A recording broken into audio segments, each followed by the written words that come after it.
Дараагийн мэдээ. За нэгдүгээр сургуулийн сурагчид нийлж цахим сүлжээгээр нэгэн иргэнийг дарамтлсан гэх асуудал гарсан.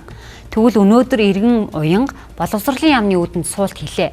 Өсвөр насны хүүхдүүдийн харилцаа хандлагын асуудлыг шүүмжилсний дараа сургуулийн захиргаа болон эцэг эхчүүдийн зүгээс түүнд дарамт ирсэн гэж хэллээ.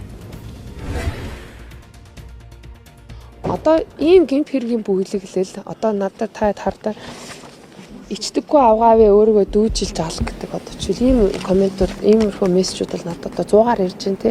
Би хэрвээ 7 8 дугаар ангийн хүүхд энэ хүүхдүүдийн халтлагад хүртэж байгаа бол би бол аль хэдийн амиа хорлмор санагдсан байгаа.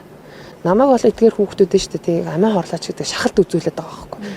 Яагаад бүтэн сургуулийн нэг бүлэгтэй тэр чигээрээ одоо 11 дугаар ангийн бүлэг те тэр чигээрээ том хүнээс ичгүй айхгүй те бүр хүүхдэд хамгаалах гэж байгаа эмэгтэй хүнийг сошиал дээр ингээд одоо жишээл галзуу солиотой авгаа мэтэр ингээд бүгдээрээ дүрслэн иднэр гэх тийм бүлэг гэмт хэргийн шинжтэй яваад байгаа хгүй.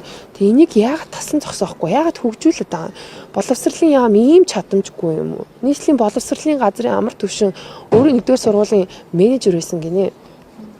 Тэгээд энийг тасан зогсоохгүй байгаа шалтгаан чи ерөөсөө өөрийнхөө тэр явцсан эрх ашиг хамгаалж байгаа юм уу те тэр цаана болж байгаа охирогч хүмүүсийг яагаад хамгаалахгүй байгаа